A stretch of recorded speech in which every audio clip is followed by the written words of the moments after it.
another dollar, I guess you could say. But I'm super excited for this week, though, specifically because we had the one and only Siddharth Sharma coming on the show from the one and only The Way Home on Yes. Peacock and Hallmark. Yes. I mean, this thing is a huge hit, unexpected, because nobody's like, wait, what? It's a Hallmark show? But it's huge. It's huge on Hallmark. Like you said, it's huge on Peacock. This thing is killing it. And Siddharth is a reason why. This guy's a phenomenal young actor and just a phenomenal young man. This was a really fun interview. We kind of dove into all different kinds of stuff in all different areas. We get deep, we get funny, we get crazy. It's like, yeah, this one's a blast, man. It's going to be real fun. Yes, all you fellow filmmakers out there are going to really enjoy this one because he is a fellow filmmaker himself. So to be Yes. able to talk about the nitty-gritty of everything is freaking fantastic. But yes, I'm super excited for the interview, but that is later on the show. Now, let's get a little crazy. Hello, everyone. So you want to start a podcast but have no idea where to start? Well, Crazy Ant Media is here to help you. We want to assist you finding your VFE. What's VFE, you ask? Well, that is your voice, your format, and your equipment. These are the three biggest essentials you need to start your podcast. All those hours watching nonstop YouTube videos or all those random website links, those are done. Just hop on a Zoom call with us and we'll talk about everything you need to know to create your own podcast and find your voice. Plus, we will send you home with a 12-page packet over everything we just discussed. It's very in-depth. It is definitely a must-need while trying to start your first podcast. Contact us at info@crazyantmedia.com today so that you can start finding your podcast voice for tomorrow. What's up, guys? Oh my goodness! Woo! Episode 247 of ITCAF Podcast. You guys know your host with the most for 247 episodes. The one and only JLo Fantastic and the one and only Mal. What's up? How's it going? Boy, oh boy, feeling good, feeling good. You know, Yes. just something about show days is just, I feel like nothing can get under my skin. Nothing Yeah. can put me in a bad mood. Yeah. I love everything about them. Me too, my man. It's like one of my favorite days of the week by far. You gear it up. We get to talk about what we love. We get to have fantastic interviews. Get to talk some movies that are coming out, movies that we've seen maybe. Like how can you not love it? It's so pumped up, man. It's so pumped up.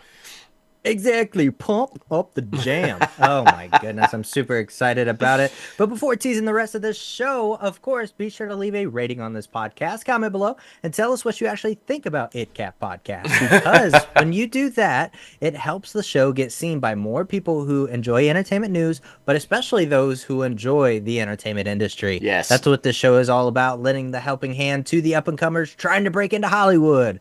That's what we're here, man. That's what we're here for. But man, oh man, it's going to be a great freaking week because we're going to be just talking all about the Oscars. That's right. The Oscar nominations came out. Have you seen any of them? Have you not? Are they on your list? Who knows? But we'll be talking about all the good things, the bad, the snubs. It's going to be absolutely a wild.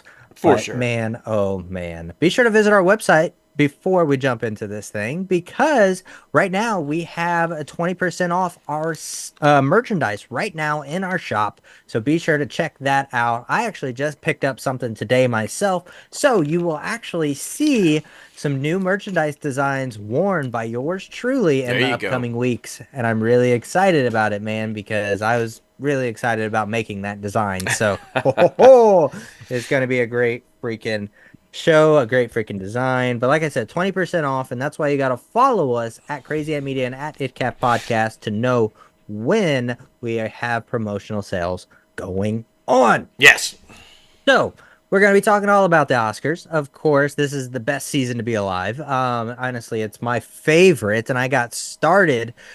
Obviously, before the nominations came out, we went and saw a whole bunch of movies we thought were going to be Oscar contenders, but I got started last night with all of the other stuff. And it's weird because I always start with live action short films. I don't know why. I think it's kind of just my ease in way to starting to watch as many as I can. Yeah. But As you know, it is Hollywood's awards season, and this week we're dedicating our entire industry news exclusively to the 2024 Oscar nominations. And this year's nominees were unveiled this week, and Oppenheimer leads the pack. Of But I course. mean, that's by no surprise, Yeah. especially if you've been listening to us talk the past couple weeks. This film nabbed about a total of 13 nominations, followed by Poor Things with 11 nominations, Killers of the Flower Moon with about 10, and Barbie with 8. Now, all films will will compete for the Best Picture this year. Among those setting the record for their nominations were Lily Gladstone, who is the first Native American acting nominee, and at the 81, Martin Scorsese himself made history by becoming the oldest directing nominee. And I also think he is the most nominated director now as well. So Yep. that's really exciting. Yeah, that's Um, awesome. and I mean, of course, it wouldn't be the Academy Award nominations without a few shockers in the mix, you know. They got to mix up that margarita a little bit. And this year is no exception. May December's Charles Melton's acclaimed for his work as a man whose life becomes a tabloid folder, and Leonardo DiCaprio for Killers of the Flower Moon. Um, Nothing. They were completely overlooked. Yep. And the biggest controversy, though, has to be Margot Robbie missing out on a competitive Best Actress lineup, while Greta Gerwig was also shut out for Best Director. Now, the powerhouse duo responsible for the biggest movie of the year found love in other categories, though. Robbie is included in this film, or in the film's Best Picture nomination as a producer, and Gerwig saw her screenplay, also co-written with Noah Baumbach, recognized. We'll talk all about that in just a minute, but just first, let's talk about all of the nominees in each category. Yeah, let's dive right in. And we're gonna kind of lay these out just like they did, guys. So to be prepared, they're all over the place. Actress in a supporting role: Emily Blunt for Oppenheimer, Danielle Brooks for The Color Purple, America Ferrera for Barbie, Jodie Foster for Nyad, and Davine Joy Randolph for The Holdovers. That is going to be a competitive freaking category right there. I'm just saying. Very, very. And I mean, speaking of competitive categories, costume design. I know not a lot of people think about this as a big rah-rah one, but I mean, this past year, there was a lot of period pieces. There And with was. period pieces, you got to be historically accurate. And, I mean, some Barbie, of course, that was nominated for costume design, as well as Killers of the Flower Moon, Napoleon, Oppenheimer, and Poor Things. Yeah, that will be a tough one. Sound, which we all know, it's pretty hard. We don't do silent films anymore. They're talkies, guys. Big explosions, all kinds of things. Sound, very important. This year, they were nominated for The Creator, Maestro, Mission Impossible: Dead Reckoning Part 1, Oppenheimer, and The Zone of Interest. I mean, good things, Maestro. man. All good things. I'm just saying. I mean, but Oppenheimer did blow up a bomb. It's true. It's true. It's just, And for original score, we have American Fiction, Indiana Jones and the Dial of Destiny, Killers of the Flower Moon, Oppenheimer, and Poor Thing. woof. Adapted screenplay, and here's a little bit of the controversy. We're going to talk about this in a little bit, but this category is some controversial stuff. Adapted screenplay: American Fiction, Barbie, ding ding ding. There's the controversy. Oppenheimer, Poor Things, and The Zone of Interest. Yes, yes. And original screenplay nominees are Anatomy of a Fall, The Holdovers, Maestro, May December, and Past Lives. Oof. Live action short film: The After, Invincible, Night of Fortune, Red, White, and Blue, The Wonderful Story of Henry Sugar. Yes, Okay. yes. I watched two of those last night, and both completely different than each other. We can talk more about it a little bit later. Animated short film category with the nominees are Letter to a Pig, 95 Senses, Our Uniform, War is Over, inspired by the music of John and Yoko, and What the Fuck is that? I'm Pachyderm. Pachyderm. There you go. Sure. There it is. Let's roll with it. Actor in a supporting role, and this one got a surprise nomination. I think people didn't see it coming, but he was happy. I'm talking about Mr. Sterling K. Brown himself for American Fiction got the nod. Robert De Niro for Killers of the Flower Moon. RDJ for Oppenheimer. Ryan Gosling for Barbie. And Mark Ruffalo for Poor Things. So there you go. All good. An original song, the nominees were The Fire Inside from Flaming Hot, I'm Just Ken from Barbie, It Never Went Away from American Symphony, Wazar He, a song for my people from Killers of the Flower Moon, and What Was I Made For from Barbie. Documentary feature film. The nominees are Bobby Wine, The People's President, The Eternal Memory, Four Daughters, To Kill a Tiger, and 20 Days in Maripol. Those all sound interesting. Good. Yeah. Right. Documentary short film, the nominees are the ABC's A Book Banning, The Barber of Little Rock, Island in Between, The Last Repair Shop, and Nahi Nahi Wo Po. Very good. All right, that was nice. You thinking The Barber of Little Rock? He cut Clinton's hair? I don't know. I mean, maybe we gotta watch that to find out. I'm just curious. International feature film. Here we go. Lo Capitano from Italy. Perfect Days from Japan, Society of the Snow from Spain, The Teacher's Lounge from Germany, and The Zone of Interest from United Kingdom, of course, the UK. Wow, those were relatively simple to pronounce for foreign films, international films. I got lucky right there, because congratulations. Animated feature film. The nominees are The Boy and the Heron, Elemental, Pneumonia, Robot Dreams, and Spider-Man Across the Spider-Verse. Ooh, that's my favorite. I'm pulling for it. Makeup and hairstyling. Golda, Maestro, Oppenheimer, Poor Things, Society in the Snow. That is going to be a tough one. I'm just saying. For sure. Production design. The nominees are Barbie, Killers of the Flower Moon, Napoleon, Oppenheimer, and Poor Things. Film editing, always critically important. Anatomy of a Fall, The Holdovers, Killers of the Flower Moon, Oppenheimer, and Poor Things. Are you guys seeing a theme here with some of the nominees? Yeah, you are. Right, exactly. The cinematography category, the nominees are El Conde, Killers of the Flower Moon, Maestro, Oppenheimer, and Poor Things. Visual effects, The Creator, Godzilla -1, Guardians of the Galaxy Volume 3, Mission Impossible Dead Reckoning Part 1, which I guess it's still being called that for the Oscars, but it's not called that anymore. Just Mission Impossible Dead Reckoning for anybody who's trying to find it to watch it, and Napoleon. So that'll be a tough one too. For sure. Yeah, because there's a scene in Napoleon, if you haven't seen it yet, to where like they are... forget what fucking city it is, but they're literally burning the whole city. It looks pretty freaking crazy. Wow. Actor in a lead role, the category. The nominees are Bradley Cooper for Maestro, Coleman Domingo for Rustin. That guy's everywhere, by the way. He's killing it, man. Our industry news doesn't have anything else but the Oscars, but that guy is everywhere right now.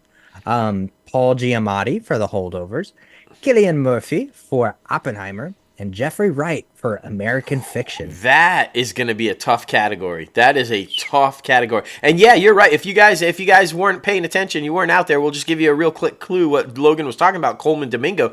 Not only was it announced that he's going to play Joe Jackson in the Michael Jackson biopic, but then he's also going to play Nat King Cole in the biopic. And he's producing it, I guess, and he's like all behind that one, making it happen. So dude is freaking and of course, there's still the rumors going around that he might replace that guy, for Kang. So, I mean, Yeah. hey, good for him, man. Rock and roll, my friend. Let's not have anything in the Seriously. closet, though, okay? Let's just... Yeah. Please, please. Actress in a leading role. This one's going to be a toughie, too. Annette Bening for Naiad. Lily Gladstone for Killers of the Flower Moon. Sandra Hüller for Anatomy of a Fall. Carey Mulligan for Maestro. And Emma Stone for Poor Things. Man, oh man. Now to some of the biggest categories. Directing. We're going to go with Justine Triet for Anatomy of a Fall, Martin Scorsese for Killers of a Flower Moon, Christopher Nolan for Oppenheimer, Yorgos Lanthimos for Poor Things, and Jonathan Glazer for The Zone of Interest. This is a controversial one. We're going to be talking about it. Best Picture. Here we go. This is the biggies, guys. American Fiction, Anatomy of a Fall, Barbie, The Holdovers, Killers of the Flower Moon, Maestro, Oppenheimer, Past Lives, Poor Things, and The Zone of Interest. Whew. That is some serious films. That's a serious category. 3 of those films, guys, directed by women. Let's just dive into it. Let's start talking about it. But if you noticed when we said directing category, only Justine Triet from Anatomy of a Fall was nominated. How do you have Best Picture nominees and not we talk about this all the time, but I want to say this because it's baffling to me. If you nominate actors from the film, you nominate cinematography, you nominate editing, and then you nominate the film as a Best Picture. How do you not nominate the director? The director is the captain of the ship, y'all. He works with the editor for editing. He works with the casting director for casting. He works with the production designer for the look of the film and with the cinematographer for how it's shot. He is literally the captain. So if you nominate all of his mates, how the fuck do you not nominate the director? So when people are saying Greta Gerwig wasn't snubbed and all, yes, she fucking was. Her script was nominated. Her film was nominated. Her actor was nominated. Hello? None of that happens without Greta. Greta should be fucking nominated. I'm just going to go on the record and say I think that if your picture is nominated for Best Picture, you should automatically get the nod for Best Director nomination. It just makes sense to me. All the rest of it, no, if you don't want to automatically categorize actors and actresses or you don't automatically want to categorize, the editor, whatever. But it should be a no-brainer and a given that if your picture is nominated for Best Picture, the director automatically gets the nomination for Best Director. It just seems like that's the right thing to do for me. Are you saying that it's the Best Picture and everything in it is great, but the director it sucked? I mean, I don't get that. I just don't get that. I'm sorry. Yeah, I don't know if it's we've obviously seen it, and over the past couple years, they've always been getting hit with it. Is it the wokeness? Like, is it because they're trying to establish a certain demographic as far as the nominees? Because if you go up there and look, not for directing, but for actress in a supporting role is very diverse. There's 2 white women, 2 black women, and 1 Latina woman. But as far as lead role, I'm trying to get to it, but I'm wondering if, it was that. Like, I wonder if they decided to go in a different direction because they're trying to be more inclusive. But Carey Mulligan, Emma Stone, Annette Bening, all white, Lily Gladstone, Native American, Sandra Hüller. I wonder what ethnicity she is. But were they trying to make sure that they were meeting quotas? Like, I don't understand. She's a German actress and she's white. Okay.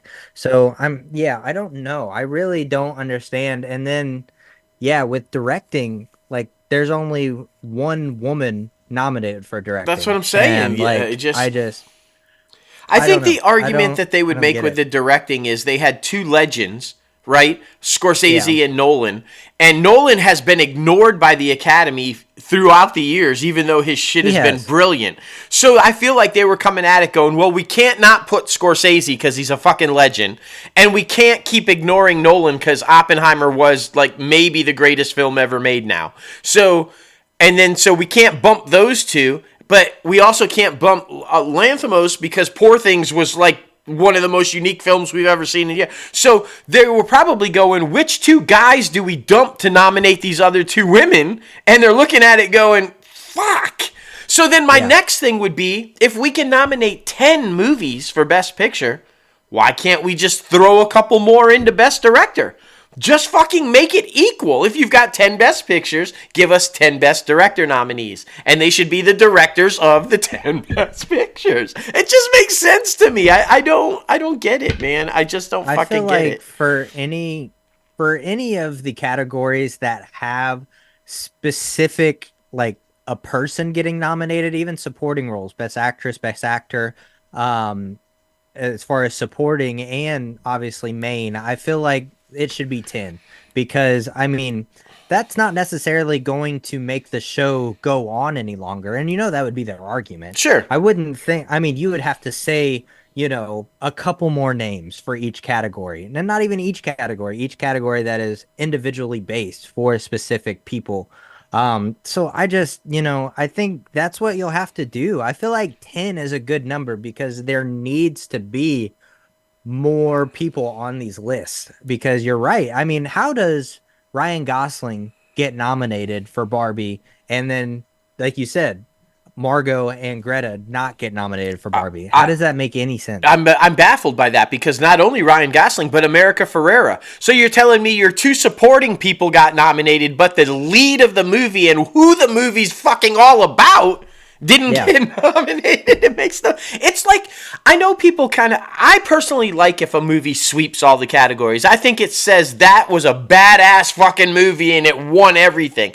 But I don't understand, because we've seen this in years past, where you will see Best Actor, Best Actress, Best Supporting Actor, Best Supporting Actress, Best Cinematographer, Best Editor, Best Picture, and then the director doesn't get it.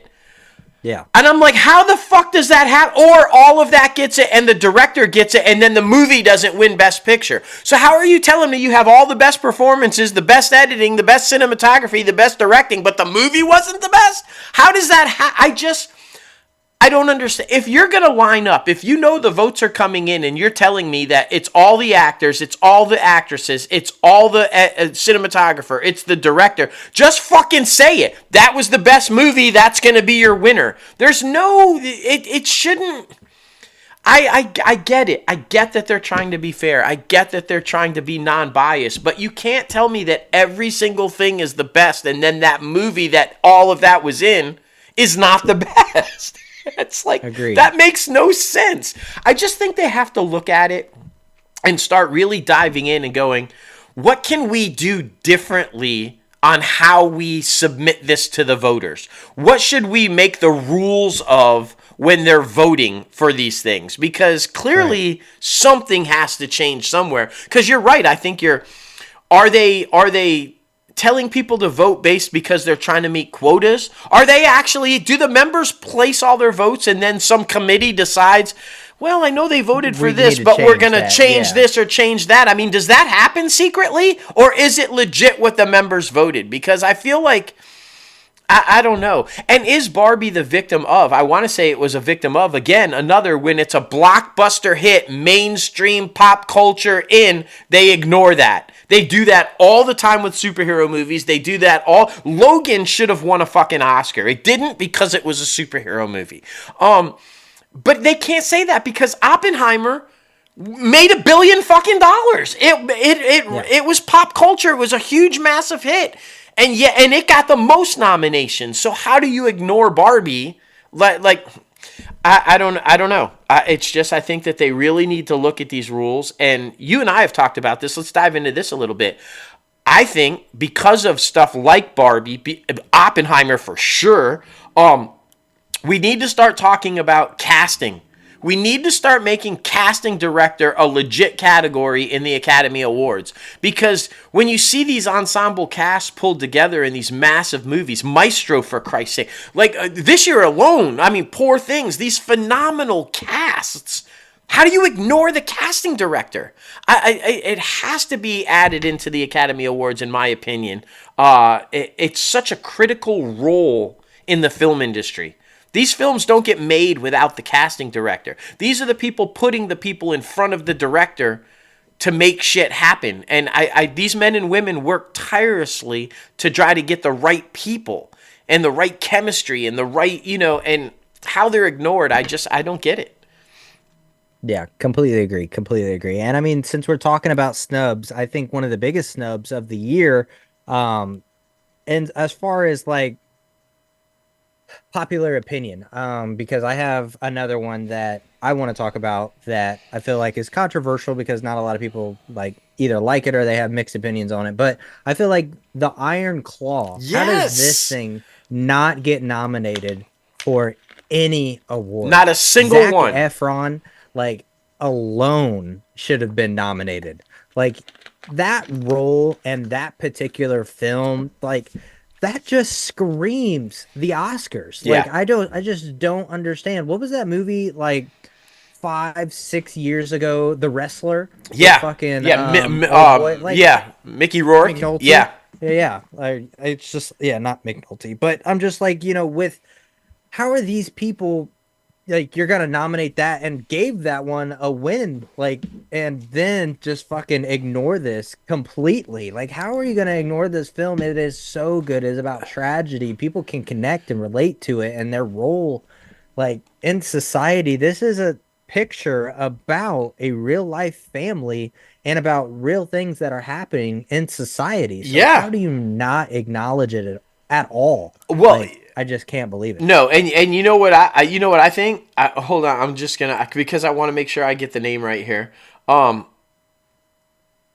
The gentleman who played the dad, Holt McCallany, hands down fucking deserved a nomination for Best Supporting Actor. That guy was he was the driving force behind the Sons. And in my opinion, in this movie, Holt was the driving force behind the performances of Zac Efron. And I mean, that guy was brilliant as the dad. And like you said, fucking Jeremy Allen White and fucking Lily James and fucking Zac Efron, probably the best performances of their careers. And it was how it was ignored. I do not know. I have a theory though. It dealt with mental health. It dealt with addiction. It dealt with suicide. And the Academy was probably fucking running in the opposite direction because they didn't want any of that shit up on the stage.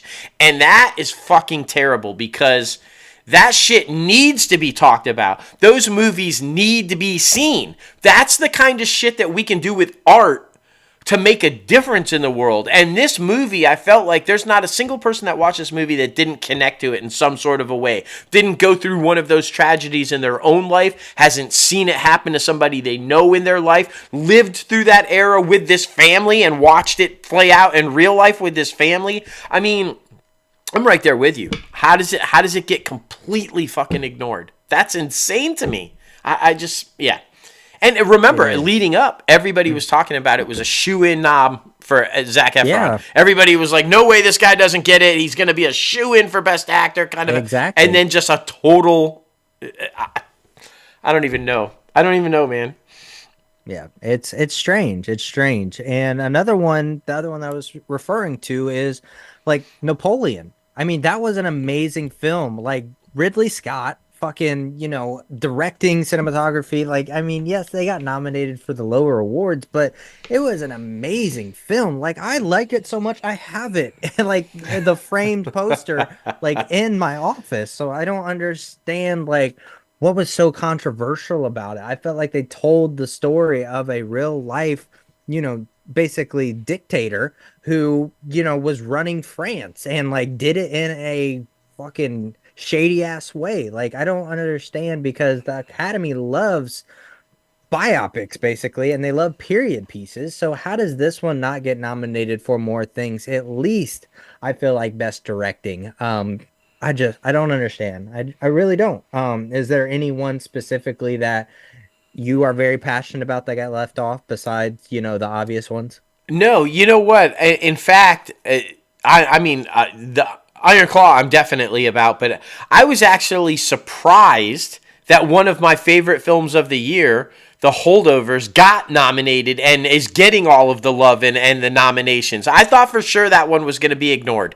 I really did. It came out late, and there wasn't a lot of talk of it. It was in limited release. It jumped on the Peacock almost immediately after it came out. Quick, yeah. I thought it was for sure it was going to be that's a nice little movie, and just pushed aside. And then all of a sudden it started getting nominations and running the awards tables on these early awards seasons shows. So I'm thrilled about that one. I guess if we're going to talk about the ugly, we should talk about the good job for recognizing this lesser film, this not big wide release scene film, and giving it the love that it deserves, because it was an amazing film. Probably my overall favorite performance from Paul Giamatti. He's absolutely fucking brilliant in it. The young man who plays the kid that is opposite him, fucking brilliant. And obviously we're getting Davine Joy there, like she's killing it. I mean, and well deserved. There's an excellent surprise guest appearance by Carrie Preston in it, who Giamatti's character kind of is like madly in love with, and she seems to be really flirting with him and into him. But then we find out, no spoilers, but so that was a really touching moment in the film that I loved, that it was Carrie Preston. So yeah, I was really pleasantly surprised that got some loving, because I think it was well deserved. And that, with that being said, though, how is the kid Dominic Sessa not nominated for supporting actor? Exactly, like, because he's a part of that trio combo. Oh, so, exactly. You cannot have Paul Giamatti and Davine without Dominic. They play directly off of each other. Like the whole storyline is actually pivoted around Dominic's character. And so I don't understand how you leave the kid off. Like he's going to have a huge career, by the way. I think so too. He was phenomenal. And I hope, look, I'm just going to go on the record. Let's just put it out there. I think that film could be the sleeper this year. I know everybody is talking about Oppenheimer. I think everybody thinks Oppenheimer is the shoe-in to sweep the categories that it's nominated in. Look out for The Holdovers. I would not be surprised at all. If they said Best Picture goes to, and they call that name out, I wouldn't be surprised. I think most of the world would be. I won't be. And don't get me wrong, if you guys know, if you've listened to past shows, I immediately put Oppenheimer at the top of my list of probably the best movie ever made. From top to bottom, inside and out, that film is a fucking masterpiece. It should win Best Picture. It deserves Best Picture. It deserves all the nominations. It deserves all the love it's getting. But so does that small little indie, The Holdovers.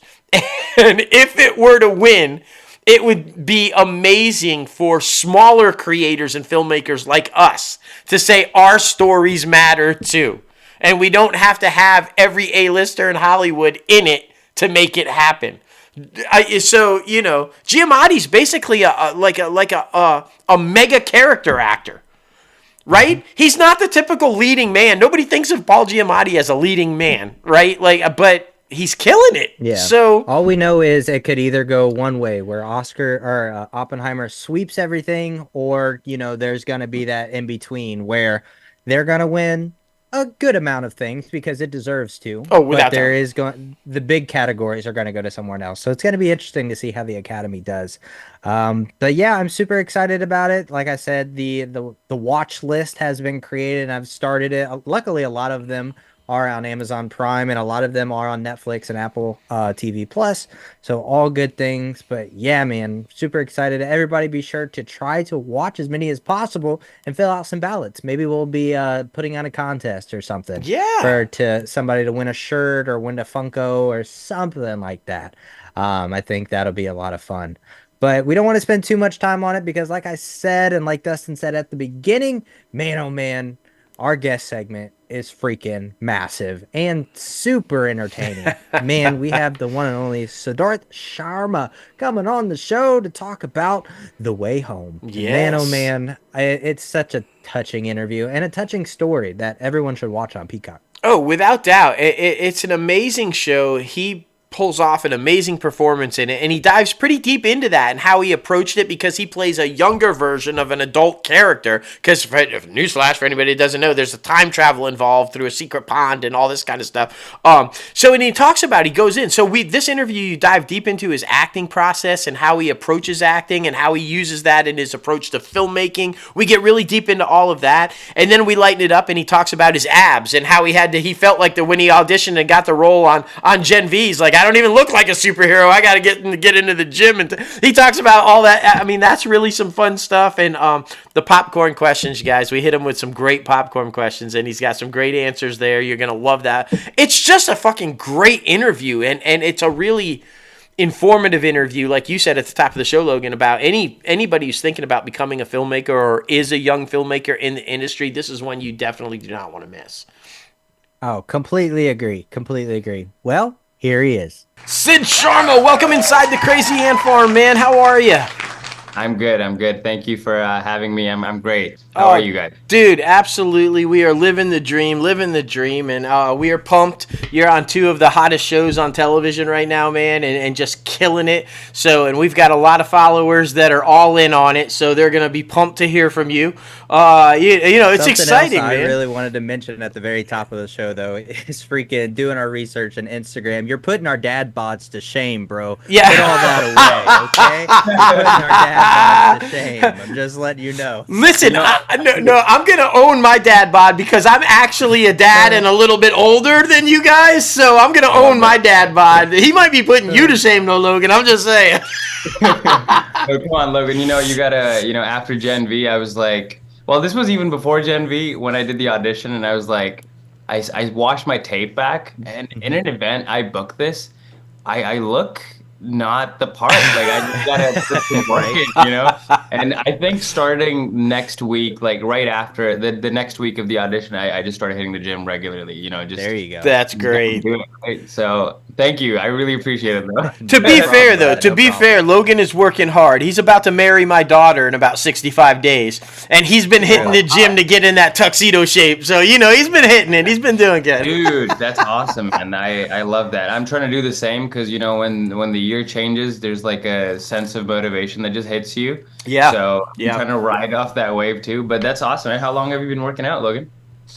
So I mean, it's been off and on, but since October, because we did a sober October challenge between him and myself, and I've been doing at least 15 miles a week. I've just been, trying to either walk or exercise, hike, that type of thing. But this past week, I did my most, which is 21.37 miles in a week. So that was really cool. So that's averaging about, 4.5 miles every time I go outside. So that's been really exciting, but I mean, the goal is Planet Fitness has been promoting it like crazy. 24 cents down, $10 a month. So I'm going to be signing up to get back to the gym too. I'm really excited about it. All right. So before we get into any of the fun stuff, let's just hit the serious questions right here. What do you bench and what do you press or squat? Right. Oh, what do I bench? Obviously with my weight, the goal is 225. Okay. But right now I'm doing 45 on each side. I do max like 25 on top of that. So that's 45, 90. The bar is like 25, I think. Mm-hmm. Okay. So let's go like around 140 is all right. All right. And what are you squatting? Are you squatting? Squat, yeah. Around the same weight, to be honest. Unless it's a Smith machine, then I can do 245. Exactly. Yeah. Then I can go a little ham. Well, then even more so, echoing Logan, kudos, man, because based on your size and your frame, that's impressive. That's off to a good start. You're doing great. I appreciate it. Yeah. It's definitely something if you feel it for the next 3 days. So, Exactly. I love it. Okay, so now that we know you're in shape and working hard to get into superhero body form, let's talk about the dream of acting and and how that all started, because we know it didn't just jump into I want to be a superhero. Did you start off at a really young age kind of knowing that you wanted to get into this kind of a thing and be an actor, or did you kind of fall into it? How did it start, man?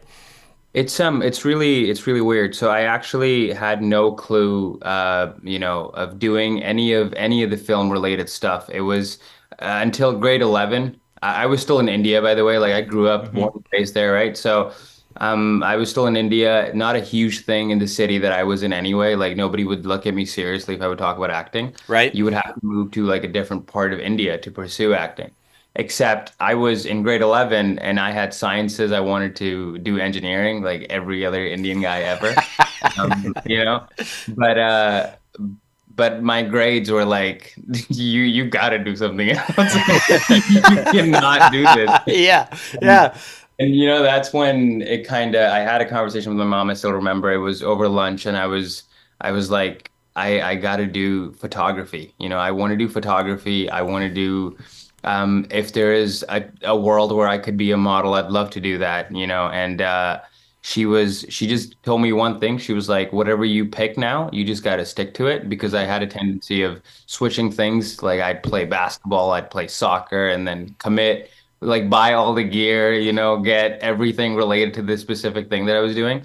But she was like, you just got to stick to it. And then I moved to Toronto. This was finished grade 12, moved to Toronto, and then that's when it kind of started happening. And it was still, I had no clue. I wanted to direct, and they told me that you could be acting at the same time, which would make you a better director. And that made a lot of sense. So I just started, pursuing that, and then acting actually got more interesting. So I was like, wait. And then, the past 2 years, I'm like, wait, I gotta flip it. So I'm trying to do, I'm trying to find balance with that always. Yeah. But that's kind of like, I never, like growing up, I had no clue, nothing acting related. Nobody in my family is into arts, musicians, none of that, except me. Yeah, that's awesome. Really cool though, because I feel like I can relate a little bit to that, because it's either, I don't know if you're like this, but I'm either like all or nothing, and then I suffer from massive burnout. Like I'll be like, all right, let's do this. Like for like 2-3 weeks, I'm like, okay, I'm kind of sick of this now. So to be able to actually find your pacing and your footing and to stick to what you want to do is honestly very impressive, because a lot of people, especially in our industry, whether it be the acting, directing, photography, directing, or cinematography, a lot of people pick it up and then try to do a little something, and then just kind of they lose momentum because they see how much work you actually have to put into this craft that is creative, but it's also a lot of work. So to be able to balance that and figure out what you want to do is a testament to you and your drive and your determination. So kudos to you on that. But I mean, do you still take pictures? Do you still like get out there and try to, shot? It started off as pictures, but I thought like there was always something video related to it. I exactly. wanted to do video. It just felt like the easiest end was pictures. And everybody around me told me that I was good at it. So that felt good. I felt like I had a sense of, framing and composition without actually learning and putting in the hours. Right. And but recognizing it now, I'm like, oh, now that I actually actively focus on something like that, I get a lot out of it. It's like, oh, this is why this worked, and this is why this doesn't work. So it's not just an instinct that, oh, I'm just born with it. It's more, right. It's more like, oh, you got to avoid certain stuff because sometimes it just does not work. Right. So, and then when you pick up the camera like that, because I think it's really good advice, whoever gave it to you, that said, hey, if you act, it's going to make you a better director down the line, kind of a thing. Because when you do pick up the camera after being in front of the camera, you do understand things a little bit better. You understand the blocking and the lighting and the lens and why you're doing certain things certain ways and why it works and why it doesn't work. I think it's a huge thing to be able to know both sides of the camera. But you saying that, though, and because you still kind of do pursue it and you have that knowledge of it, is the directing thing something you still see yourself doing at some point down the line, transitioning back behind the camera and kind of doing both? I feel like I can't not do it. So I'm consistently doing it at all times. I have a production company with my producing partner. His name is Mitchell Jaramillo. Shout out. And we're doing that consistently. So we have a production company called Hold the Sauce Films. And Nice.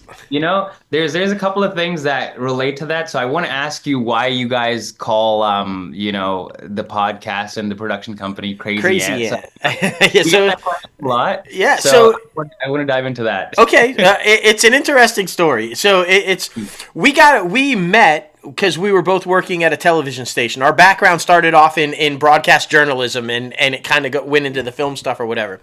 So before I came across Logan, before he started at the station or whatever, we ran a story there. It was down in the South, and we ran a story about how this particular area was being overrun by crazy ants. They had kind of taken and come into the thing, and crazy ants are these like real high intense yellow ants that get into your electronics and fuck up your electronics. They eat the insides of the electronics. So when it came time when we started the company and I was thinking about the name and everything, I was like, what? How ironic would it be that we call this thing named after something that would tear up all of our equipment if it actually got a hold of it and kind of like got in there and everything. And we were like, let's just go with it. Let's just spoof the name of what would be the total opposite of what we would want to happen. And then, so that's where the name came from. The logo was very specific too. Not Bonk, not the mascot. He's just the crazy ant. But the logo, if you notice, it's got the one eye is a film reel, one is digital. And it represents Logan and I. Old school film guy, new school video, and how we merge and make it work. Because we both come at it from very different ways. It's kind of like what's happening in the industry right now and the transition in the industry. And so we're a prime example of making it work. How do you take this old guy that loves to shoot on film, doesn't really understand anything about digital, and and then how you take this new guy and teach him about film and why that worked and why we do the things and it's been a beautiful collaboration, and it's been amazing, and that's where the name came from, and that's how it just kind of sprouted, and we've been really lucky. People recognize the name, they know it now when they see it. We walk down the street, people know Bonk, they're like, oh my god, that's it, and we're like, okay, cool, so That's awesome. I love that. yeah, man. Yeah. Okay. So now we got to know where's your name come from? For Hold the Sauce, during COVID, it was a perfect opportunity to just self-taping was the next big thing, right? For sure. So it was a perfect opportunity because I didn't have the capacity to really direct projects back then, because I was just doing everything on my own. And so I found a way. I brought in all of my friends for free. I'm like, I know you pay $50 to $100 to do a tape. Yeah. Come with me. We'll work it out. We'll if you spend an hour there, we'll spend 2.5 hours. Right. We found different approaches to doing things. And I had noticed when I started working with newer people, there was a layer of something more than just story, Mm-hmm. And as filmmakers, weirdly first, you guys understand story is king. Even when it comes down to an audition, if it doesn't make sense, my kind of rule of thumb is anybody should watch it and be able to tell what's going on. Yes. Because some producers are not into the scripts as much as others. So if they watch it and they see you doing some wonky stuff, they're probably not going to be seeing the story as much. They're just going to get distracted by everything else. So that distraction, I started talking about it with actors, and we just named it Sauce. So hold the sauce. Let's do one which doesn't have the sauce, the actor sauce on it. Right. And the more Mitch and I talked about it, it was something that was applicable for everything. Sure. So when we're doing a music video, we could do it in a saucy way for the snake with sauce, or we could just talk about the story. And usually, we found more meaningful, more meaning within it, which was you got to earn the saucy stuff. You can have saucy stuff, but if the story supports it and you have interesting things going on in the beginning of the film, then you can have a sequence that doesn't really make sense and it's just flashing lights or whatever. But you have to earn. And there's so many ways to earn. You get a big star. You have a story that's very compelling right off the bat. So that kind of, turned into a production company name. And people asking, they're like, why hold the sauce? And I'm like, bro, we can sit down and talk about it. For sure. And anytime you can get anybody to talk about your company, even if it's about where the name comes from, they're talking about the company. So it's brilliant, It's fantastic. Yeah. It's awesome. Yeah, it's definitely one of those things where I feel like, it's all about communicating and getting your name out there and being able to, finally share your passion and your ideas with different people. That's what happened after we did our first short film, Deadlines. It was a very, social justice project, had a lot to do with bullying, gun violence, mental health. So it's definitely not a comedy, as you can tell. But to be able to, bring subject matter that is not necessarily talked about in day-to-day life and be able to have people sit down and watch it with a mass group of people and be like, okay, now let's start a conversation, because it invokes the conversation after watching the film. So, I mean, that's what I feel like we do as storytellers, right? Mm-hmm. To be able to bring up things in conversations that are not always easy, to break the tension, to do all of these different things. So that's why, it's important to have more filmmakers feel like they can have their voice be heard, because it's so important. So that's always freaking fantastic. But man, I'm super curious too, because, with you bouncing around a little bit from different countries and finally getting your footing and everything, did you have some sort of like separation anxiety or like missing home when you came over to Toronto and started getting your footing and doing things, but you felt like you couldn't be with your family, your support system, and be like, hey, look what I'm doing, like in person? It's a very consistent thing. I would say it's like ongoing 24/7, except I think I did one thing that I wish I could go back and fix it a little bit. I banked on, the small wins are very important. Mm-hmm. So like, obviously, like, you book a commercial, now it feels like, okay, I booked a commercial. That's amazing. Mm-hmm. And back then it was like, whoa, this means I'm going to be on TV. This means people are going to watch me. Like, that's it. It holds so much weight. And a part of me was always, it's just the way I operate too. It's like, part of me always wanted to like wait until I did the next big thing to tell my friends back home, or like the people that I really, that were like supporting me in different ways. And I always, like, I booked a commercial and I was like, you know what? When I book a better commercial, I'll let them know. This one, they wouldn't even. And then I booked a small, like a guest role, and then I was like, you know what? When I book a big role, and then I'm gonna let them know. And I delayed it to the point like I never really let them know. It's like, oh shit, I forgot all about it. Like, So that was, something that also added to, that feeling of like, oh, I don't actually talk about that with a lot of people that I should have been talking to. Because it's such an interesting career too, especially with Indian background. I mean, a lot of people are a lot more supportive, so I don't want to feed into the the stereotypical like Indian families are not supportive. They're very supportive.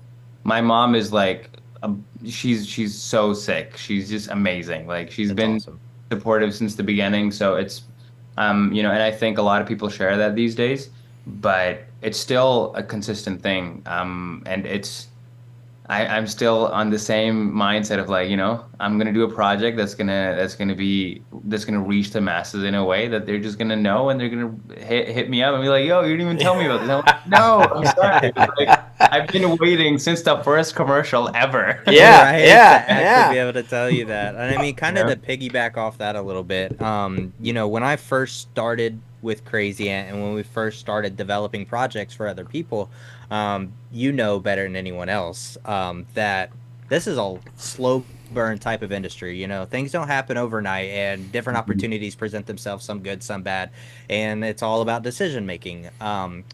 Well, I ran into a situation to where I felt like, after the first couple years, at the very beginning, everybody was very supportive, like, oh my goodness, look what you're doing, that's awesome. But now, after creative differences of projects that took up 2 or 3 years, and after all of these different things, and I'm still, promoting and telling people about this stuff, but it feels like they're not as like enthused or invested in what I'm doing, if that makes any sense, because they're like, oh, because they don't see all of the behind the scenes stuff. They don't see all the work that you have to do while you're going through it. So just remember that too, to remember who was always there for you at the very beginning, and remember, you know, those people who said they don't really support you, but then when you have like this big accomplishment, they're like, oh yeah, I remember I knew him win. Like, no, fuck you. They ask for tickets to the red carpet premiere. It's like, where were you when we were trying to get there, you know? Yeah, no, you're not getting on the red carpet. Are you kidding me? Like right now? But you know, that's the mentality though. Most people think that somebody comes up with an idea, they write a script, they film it, and it's out.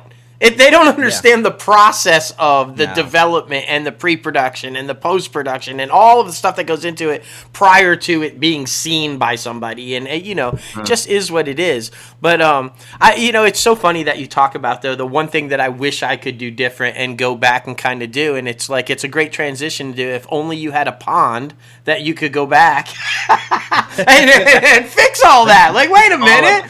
Yeah, it's all a plan. That's right. That's right. So let's talk about it, man. The Way Home. Right. What a concept. First of all, like I joke with everybody because when I tell them that I'm watching it and I say it's on Hallmark, they're like, wait, what? No, that's like CW, right? Or something like that. I'm like, listen, it's Hallmark, I'm telling you, and it's not a romantic comedy, and they don't all end up together, and they don't do. I'm like, so it was just I found it was a really amazing concept. It's kind of like a supernatural or witch type story, but it's also a crime drama. You're trying to figure out where the missing boy is and what's going on there. You got a family drama, what's going on with the divorce and all this kind of stuff, and it's like all perfectly molded together in this story. And I'm like, this is brilliant. This is a really well-crafted idea that was implemented really well. And we talk about what it was like going in there, because I always feel like it's like, oh, you're going to be the young version of this established character kind of a thing. You're like, whoa, wait a minute. Okay, do I play off this guy's performance as the guy? Do I make it my own? Do you kind of talk about that? Like when you found out what the role was going to be, how you auditioned for it, and then how you approached it. Because it's a really, I got to be honest with you, when I first saw you, I'm like, this guy's a douche. And I think that was the goal, though. I mean, I think everybody was like, that's what we want him to think. But how is he like this? How's he like Brady grown up nice guy? Like, I don't understand. Right. You know, where'd we go? So talk about that. It's very interesting because you know, Al plays the older version, and he's great. But the difference actually kind of allowed for the room for exploration. Yes. You know? I could be realistically, because I didn't have to live up to or be a version of Al, because I really am a different person back then, and he becomes a different person. So we didn't get to have those chats where, you know, Al, tell me what you're doing so I can, you know, try to put that in my performance. If anything, the more absurd and the more strange I was in that world, the more effect Al's niceness would have in the present or the future for me. So that was an interesting, it kind of happened in a way that made it easy for me too, you know, and for Al, I hope, because then you're not consistently worried about tying those ends. I could just be as douchey as possible. And Al has got to be as nice as possible. And then the extreme ends just really work well, right? Right. So the approach was fairly simple. The auditioning process was also very simple, except the first time I auditioned, I had a beard. And they were like, wait, do that again. You're supposed to be 15. Like, you know, you look 30. What's going on? So that was funny. I remember my agent calling me, and they were like, you know, do you still have that tape? And I was like, oh, do you still remember that tape? I was like, I do. They want you to do it again, but without a beard. And they don't tell you, like my agent, they don't tell me until it's like a closed, you know, deal. Right. Obviously, because, you know, or I would just be like hoping for things to happen. Right. So in the moment I was like, oh, this means that's probably a good thing, unless that's, you know, and so we retaped it. it actually was different. I try to make everything, every take. I try to do it. I don't know if it comes across. We'll have to talk to the director about that. But I try to do it differently every time, and I think it was different, but still in the same vein. And that's how that's how I ended up on the set, and then we started doing it. Yeah, So, yeah. That is awesome too, because I feel like, especially with kind of like, because it's kind of a period piece too, traveling back in time and being in like the mid 90s, I think that's kind of where it is. To be able to like, because I know you're a very fashionable guy, so you are able to play with a little bit of fashion choices, and to be able to you kind of collaborate on that, even though right now I feel like, things from the 90s and the 80s, they always come back and you're able to rock it now. But yeah, so that's always very interesting too. And I feel like, the cast that you played with, because I always think about it as imagination and it's just one big thing to have fun with.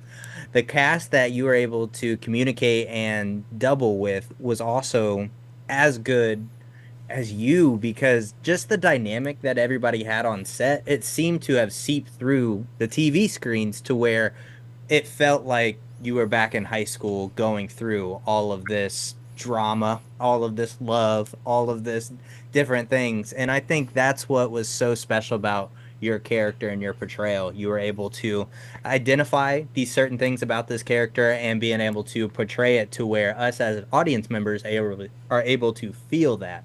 So that's always like, I feel like one of the best things you can do as an actor, right? Oh my God. I'm glad it came across that way. That's awesome. Yeah. Well, yeah, I want to add to that because I basically said, came out and called you a douche. but by the end of it, and this is a testament to your acting skills and how well you were able to make the connection with the audience, because by the end of it, you're seeing this basically arrogant, cocky guy, but he's really on the inside insecure. And he's noticing that the best friend is getting the attention that he wants. Hey, what's that handhold? Why she go to him when she's in trouble, kind of a thing. And you start to feel bad for you. You start to understand that attitude is really a wall and that you're really insecure and you're not as vain as you come across. You're actually feeling things and you're recognizing things, and maybe you're a little, and I like that the whole, I was jealous of you, when the adults have that conversation, kind of a thing. And you did a really good job of making somebody that's not very likable. You were kind of rooting for the guy in the end, and you kind of see the transition into why he becomes a good guy down the line. And that's a huge testament to your acting, because I think when you can take a character that initially the audience is like, what an asshole, we don't want this guy, why did she even marry him? And then you're rooting for him at the end, and you're kind of like, that's huge and hard to do. So the way that you were able to communicate that and effectively get that to the audience, where, like Logan said, we connect with that, because there's, who hasn't been out there where they're totally in love with a girl and the girl is just totally wants somebody else, might be with you, but in your heart she wants somebody else. We've all been there. That's high school, man. So to be able to get there and have the audience connect and root for you like that, it was superb, man. It really was. Thank you. I highly appreciate it. And, I think writing plays a huge role when it comes to something like that.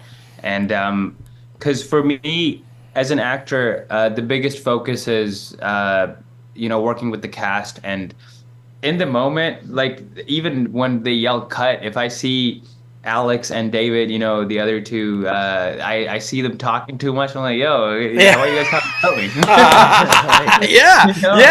Come on, guys, like, let me be a part of this conversation. I know what the hell's going on. That's fantastic. So you're a method actor? No. That's great, though. I love that, man. That's fantastic. It's kind of hard to not feel that way when you're around actors who are fully committed. David, Alex, Sadie, they're all fully locked in. So it's actually, I can't even imagine not feeling the way I felt while we were filming, or even offset, because it just seeps in. We're having great conversations. We're just hanging out the whole time. So we're building that chemistry. So I'm just glad that came across that way. It's actively just focusing on just making sure the writing comes across. And the writing just takes care of everything else, which is so great for the show. And that's why we have a season 2, and it just gets crazy. Speaking of, no spoilers, but do we see young? Are you there? I don't know. It kind of left off. It's like, do we go back to the 90s? Because like. Certain answers can only be found if you visit certain places through the pond, right? That's right. It wouldn't. To me, it's almost like, why would you not, right? Like, you gotta. Yeah. Some loose end there. For sure. I don't know. Well, we're rooting for you, man. We want to see you again. Let's go back to the 90s, all right? We gotta see you a little bit more. I know. I think about that too much. Well, and you are another one of our first as well, because we've interviewed a lot of people from Hallmark Films, but never anybody from like a Hallmark TV show. So that's really cool. And we know that the films, they run and gun like out in 2 weeks. So how was it like? Because a lot of your stuff was kind of in the back half of season 1. So how long were you on set, and how much of a duration did you have there? I was there for the first season, because we don't know about the second one, but I was there. It felt like because it was very scattered, right? Mm-hmm. All my days I was on set, it was very scattered, so it almost felt like I was there all the time. But as you were familiar with, I wasn't in every scene ever, so I spent a good amount of time with the cast, and I got to meet everybody, so that was good. But actually, fun fact, I never saw Al at the same time. Oh, really? Oh, makes sense, right? Because we're in different time periods. That's right. That's right. I'm still hoping to see him at least once, but we got coffee a bunch of times after, so it makes sense. Well, it also makes sense because anybody who watches Back to the Future knows if you guys see each other at the same time in the wrong time, you mess everything up, bro. You can't do that. So there's a reason they kept you apart. That's a very good point. I like that. So to wrap up on the way home before we jump into Gen V, because we're excited about that one too. We've heard from previous guests and from friends in the industry that we know and everything that Hallmark is like a really great company to work for, that they're very family friendly and that they're very actor friendly and crew friendly. And is that true? Did you find that it's a really good experience and a really good company to work for? Oh my God, 100%. And also to tie that loose end, we had a long time. We had time to shoot this. It wasn't as run and gun. We had the time to explore different ways to do it. So that was, to answer that question. Yeah. But very, very, it felt like a family. Like I still, when the last day, it was actually very hard. I was like, oh, so we don't know if we're going to see each other again. And that felt like a thing.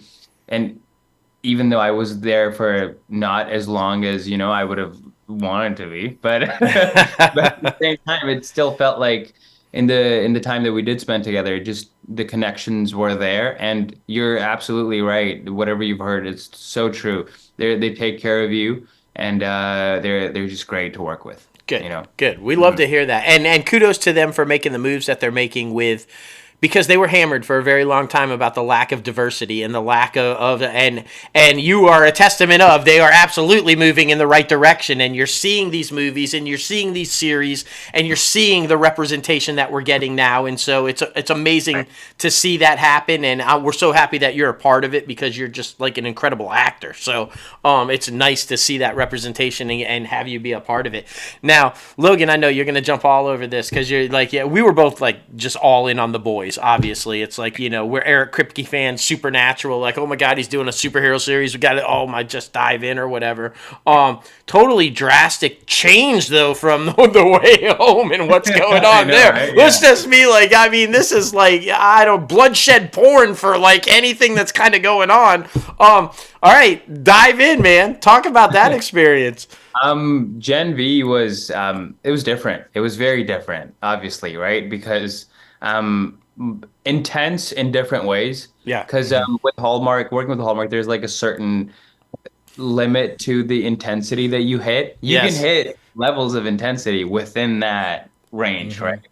But with this, it's definitely goes above and beyond. And if it's The Boys, then it's even above beyond. Crazy. So it was a really good time though. I actually got to see some people that I admired, like Jazz Sinclair. I'd seen her on this show. It's called Easy on Netflix. I don't know if Yeah. you guys. Yeah. It's a great show, and it kind of flew under the radar for a lot of people, but I really liked it. So I was kind of like, oh, you're on Easy, and she was talking to me like, yeah. I was like, that's crazy. That's one of my favorite shows. She's like, really? Wow, because nobody really talks about that as much. But overall experience, got to work with great directors, and it was just different. It was just very different, but it still had that same vibe. Everybody was very nice. Everybody was, and we kind of were all in the same age group. So, it was very easy to just talk to people and just feel the vibe of the set, which was, like I said, different. Oh yeah, for sure. Because I feel like, you have a lot of people who specifically in your age group that are in kind of like around the same spot that you Mhm. are in your career, being able to be up and comers and rise and grind and be able to do things. Did you learn anything from any of your other fellow castmates? Yeah, for sure. Because it's a lot of it felt like a lot was at stake. And so Yeah. working with that kind of pressure in a Mm. weird way, I took that away as like, okay, this is a level up. If I Yeah. can work with a crane coming down on the shot, because we shot some stuff that didn't make it to the final cut, Right. but there was a crane shot that was like you had to time it perfectly with everything, and I was like, Oh oh, shit. this goes beyond the acting classes and everything that you've ever learned, because that's another thing that really these sets teach you is you got to be able to work the technical. Yeah. And Hmm. Yeah. sometimes, you see actors that you're like, oh, you're okay, you're not the greatest actor, but you're consistently working. And how is that? It's because they're so good with hitting the mark. They got the technical shit down, you Yeah. know? Yeah. And that kind of taught me that. So when I hopped off that set, I was very mindful of I want to include marks. I want to include, where the camera is in the next rehearsal that I do on my own, even if that means making a short to practice that, or, working with friends. It's like, no, let's not just talk about the depth of the scene and what the characters are feeling 24/7 because we got to film it. Let's talk about Yeah. Exactly. how it's filmed. That's a big skill set that show kind of, CPR'd me into. It was like, yo, you don't even know about this. Yeah, yeah. Just love that because that's how Mm, we balance each other. Yeah, right. I'm a very let's talk about the characters and let's talk about the acting and he's a very camera and scene and shot guy, and so we're Love that. learning from each other. He's Mm, taking from me, I'm taking from him, and it makes us as directors that much better because we see it from mm, those different points of view and know it's an amazing. But it's like you said, going back to the whole when you're on set, it's the ultimate learning experience. If you just sit back when you're not working and you're watching and you're taking it all in, there is no better film school than being right. on a set. I mean, it's amazing. It's weird. Yeah, the more you do it, the better you get at it. For And sure. it's the only tricky part is in a lot of cases you don't get to do it a lot. Yeah, So, the takeaway from that set was you got to make it happen on your own. that's right. And not for the sake of, oh my God, I got to make a movie. Even if you want to be a better actor, you got to be able to work with people in unison and just figure out those crazy. Like we all want to do a long shot that's like 14 minutes, Tar style, and Yeah. like it's a Of full thing, course. Yeah. right? But at the same time, when you tell actors like, all right, so you have 17 marks in that scene, Yeah. and you've you ever done scenes in class like a self-tape, and now Hmm. it's a whole different game. You forget how to walk, you forget how to talk while you're walking. Yeah, exactly. Exactly. It's like a whole different thing. So that was the biggest learning curve, and that's something that I'm consistently trying to work on, find more creative ways to incorporate in what we do. Yeah, that. most definitely. And I feel like a lot of people are going to learn from this interview from you because this podcast is built off of, helping the up and comers break into the entertainment industry. So thank you so much for sharing your story and sharing the different things that you have learned on set because like I said, I am a very a visual and listen to type of person. That's how I learn, and to be able to hear different experiences like that, I always love hearing like, you know, family stories and from people I don't even like know of, and it's hilarious. But what we like to do is at the very end of our interviews is do a list of popcorn questions. This is something new that we've been trying out in 2024. For sure. They're fun questions. I hope you don't have to think too hard about them, because if you do, there's something going on. But the first question is, what was the funniest moment or most memorable moment on set? Let's talk about The Way Home. Let's talk about that one. Most memorable. All right, I'm not trying to think too much about it, so I'll give you something that was kind of fun. There was a scene where we had to. I hop out of a car. You've seen that, you know, that happened. Yep. A few weeks ago. I hop out of the car with Alex, and with this specific scene, we shot everything with the car first, with the car standing there, and for some reason, we decided to do the car pulling in at the very end. Okay. And nobody really paid attention to the fact that the car was a manual. Oh, shit. And so we're like in the green room, we're waiting. This is the last shot. Like we could go home, and this is the easiest part of the whole thing. Exactly. It's wide, you know. Yeah. It's like an extreme wide, so you just gotta leave with the car. That's it. What's like? What are we all waiting for? And you know, our AD and our director, they come in, and they only bring me out, and I'm like, wait, did I? Am I like, what's happening? Like, it's like that walk to the principal's office. You know, it's like, what did I do wrong? And they kind of pull me in close, and they were like, so we have a problem. And I was like, what happened? So, you know, we shot the whole thing, and we have it, except the car is a manual, and you know, this is gonna be like, what do we do? And I was like, oh my God, that's crazy, except I know how to drive a manual. There you go. Yeah. So, I kind of played into it for like 2 seconds, and then I was like, I can't play into it too much. I just want to let them know, like, I know how to do it. And that was such it just gave me like so much more confidence too. For sure.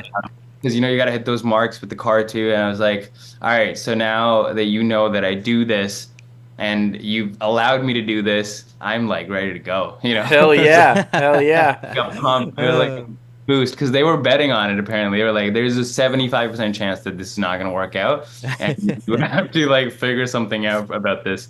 Except it worked out. So, you know, that was something that I tell people whenever we talk about The Way Home. It's like a fun baller story. Hell yeah, and good for you for being honest about it, even though you messed with him a little bit. Because I worked on a film where the actor was not honest about it and couldn't drive it, and the scene requires him to pull up at a drive-through, like a A&W type thing. You know, it's at a drive-in, and he pulls up, and the camera's right in front, and they're trying to get the shot, and the car jumps. Like, it almost takes out the crew in front of him, and like all the kind of, because he didn't know how to drive it, and it wasn't in park, and it wasn't and it just kind of, it was horrible. So good for you for messing with them, but then also saying, "Oh, I can drive it. Don't worry, I'm good." You know. Oh my God. I'd put it on the resume. Oh, for sure. Skills. I can drive the car. All right, this is an interesting one. We always get some interesting answers with this one, so we're always really curious. If you could live in any film, what film would it be? Oh my God, it can't be my favorite. Ooh, that's a tricky one. Yeah. Where would you go, my man? What? Because my favorite film is Pi. Oh. I'm like, where would I be? Yeah, where would you be in that film? That's How interesting. do I find myself in that movie? Oh my God. Okay, let's talk about A Beautiful World, built by Wong Kar-wai. This is a very typical one, but In the Mood for Love. Oh, you know, yeah. The way that film is shot is just like, I try. That's a goal. It's a personal goal. All right. You know. Yeah. That's good. So, In the Mood for Love. You know that. It's full of culture, super rich, and the slow motion shots, it just blows my mind. I love slow motion. I love it. Yeah. It's so good. I mean, we're such cinematic and filmmaking nerds when we just get so excited about shots when you're like in a theater just watching a movie and you're like, holy shit, that looks amazing. Yeah, like, yeah, like, you know the when people you're with are like, what are you talking about? Exactly, and you know when the answer to Same. and when the answer to the question is you want to live in a film because of the filmmaking and because of the cinematic part of it instead of what the thing. You know you're a total film nerd. It's Exactly. you know, it's like the slow motion. I want to live in a world where I can move in slow motion and do like all. I love that, bro. That's a great answer. That's such a good answer. All right, what you got next, Logan? Which one we want to hit him with? So the next one is going to be, if you could work with anyone, who would it be? Okay. I've been watching a lot of Christopher Abbott. Yeah. And I feel like we kind of have a similar vibe. Yeah. I don't know if you guys agree, but that's somebody that, well, if we talk about like recent times, that's something I would love to. For sure. Yeah. I can see that. I can see that collaboration, honestly. I think that, yeah, totally.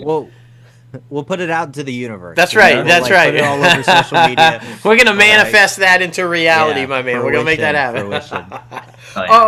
Let's see. What is your typical morning routine? Typical morning routine. I try. Is this like what actually happens, or is this what I try? No. Let's be honest about it. What do you try to make happen, and then what's reality? Like, All right. So ever since the new year, it's been. I try to wake up early. I just wake up early. So like, I don't know if 7:38 is considered early unless you're David Goggins, Right, exactly. So that's kind of like the time I wake up. Try to make tea, Indian chai, like fully. For sure. And I watch Mad Men like the first thing in the morning. Yes. Yeah. And I watch an episode and then I try to go into working, on Hold the Sauce, just some client work, creative stuff that we try to figure out.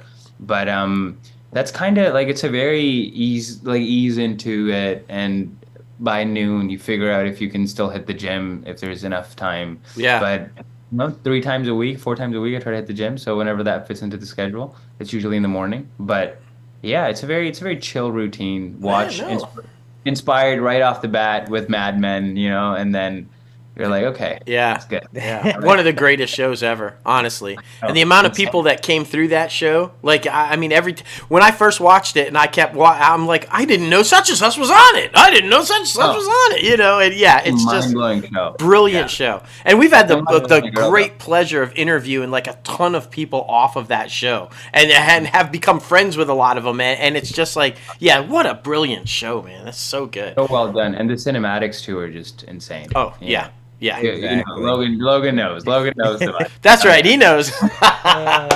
So funny. Well, I'm so glad you brought up David Goggins, because we were talking about exercising way back at the very beginning of our conversation, and literally first day of exercising, I was listening to a Joe Rogan David Goggins podcast, and freaking, I tried to do too much and like pulled my calf. So fucking David Goggins, man, like always messing people. They don't know me, son. They don't know me. Oh my god, it's so freaking funny. Oh my god, that guy's crazy. Anyway, probably one of the most serious questions we ever ask any of our guests, and this one, it's a reflective question. For sure. Are you happy with your career so far? Ooh, I know. So far, it's yes comes to mind, because of the trajectory and the path that's being built. Am I super satisfied if I could just pull the plug right now? Would I be like happy with everything? Probably not. There's a lot to achieve. There's a lot to do, but I think the trajectory is, I think that's what the question is, right? Like with what we have accomplished. Sure. I don't think, I can't even imagine. Like, I'm so grateful with everything, the way everything is, because I know people who've been acting since they were kids, and I can look them in the eye and actually talk to them about acting. Yeah. Like, that's in its own way I stepped up, in a way. So yeah, it's definitely a yes. Yeah. I really liked how you answered that, though. It's definitely a yes, and I'm grateful. But then if I were to pull the plug, would I be satisfied? No. And you know what that is? Because I feel like any creative, any true creative, they're a perfectionist. They always want, it could always have been better. I could have done this. I could have done that. That's just the nature of being a creative. You're never completely satisfied with it. So you never want to pull the plug and say mission accomplished, right?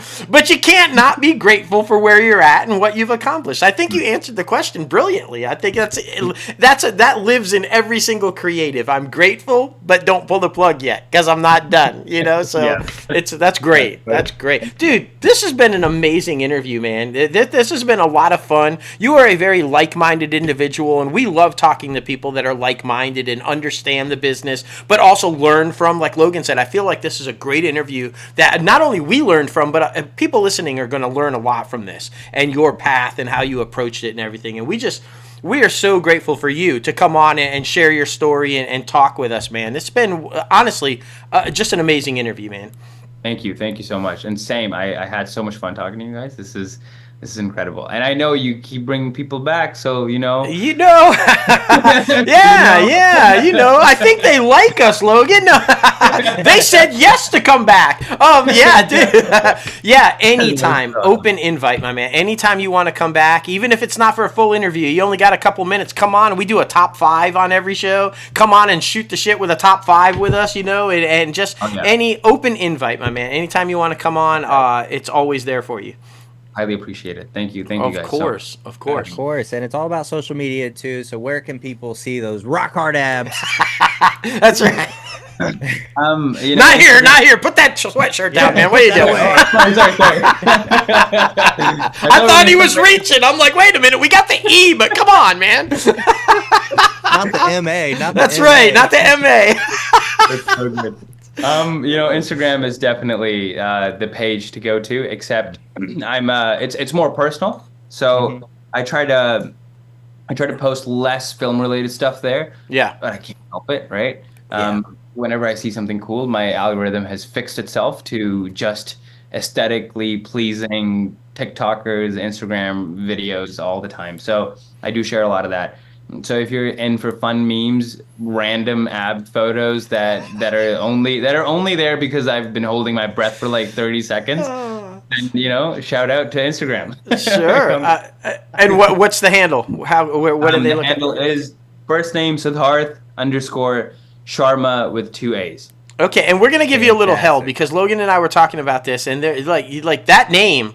There's like 5,000 of you. Like, I know. I thought it was unique. Like when I started out, I thought it was unique. I thought this name was not as big as it is. Yeah. When we have to click through 34 of you on Instagram to find the right one, it's like, what the hell is going on? Like, I'm not that big yet, guys. It's soon. I should pop up in the very top, but right now, you gotta. Well, listen, we're gonna manifest that too, because anybody that listens to this conversation and watches your work, you'll be there, my friend. You will be that big. You will be at the top of that list.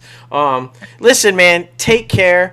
Again, open invite whenever you want to come back. It's all there for you, and we just could not be more pleased to talk to you tonight, man. Very best, continued success, and we will be talking to you soon.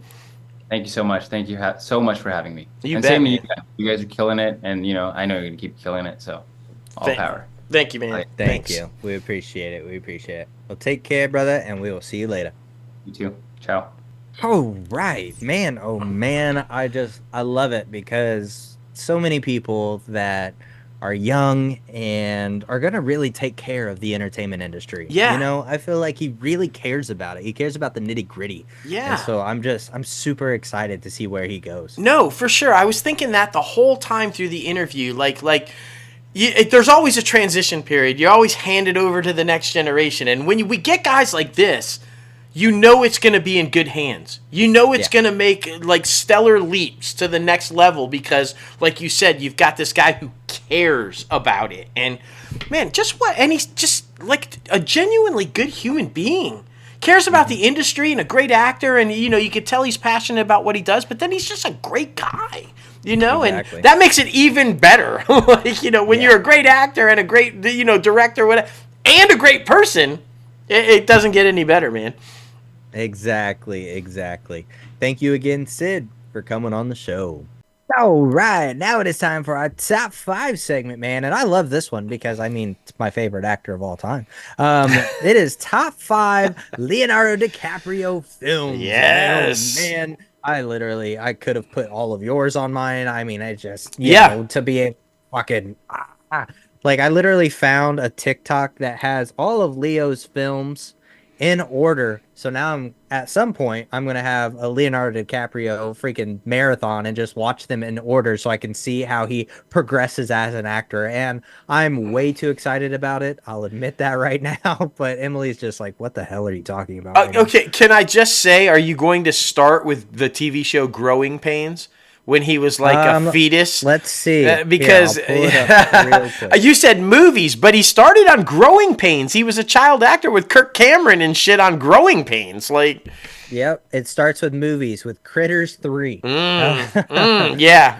Critters 3, The Boy's Life, leading into What's Eating Gilbert Grape, and all the good stuff. Just check out a couple of episodes of Growing Pains. Towards the end of that series run, he came in, and he's like just a baby child on there. Just so you can get a reference of, holy shit, look at baby Leo, and then watch the progression grow up. I think it's gonna. The first time I saw just a snippet of him on Growing Pains, I was like, holy fuck. And I watched Growing Pains during its run. I had no fucking idea who Leonardo DiCaprio was. Nobody knew that kid was going to go on to be this guy. It was like, same thing with Brad Pitt. Brad Pitt was on there. Nobody's like, fucking, like, come on, who are these guys? And then they go on to do a film together. It's fucking amazing.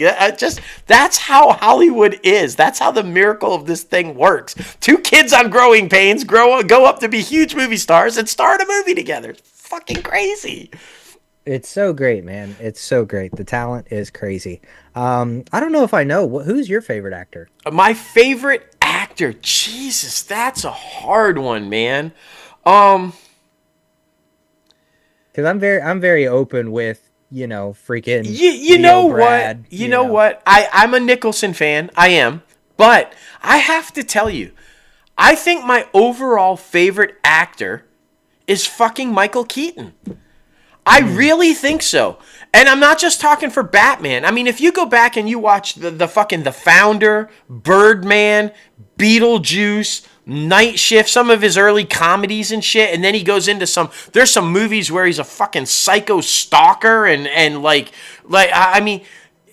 if you go back and watch his body of work, because most people just thought, oh, he's a comedian. He's this like goofy comedian guy. But then he transitioned into, he played Batman in The Dark Knight, and then he like went into all these dark drama roles, and he was fucking just killing it. And and then of course Dope Sick recently, and we're seeing the big resurgence lately with all of him and all of his.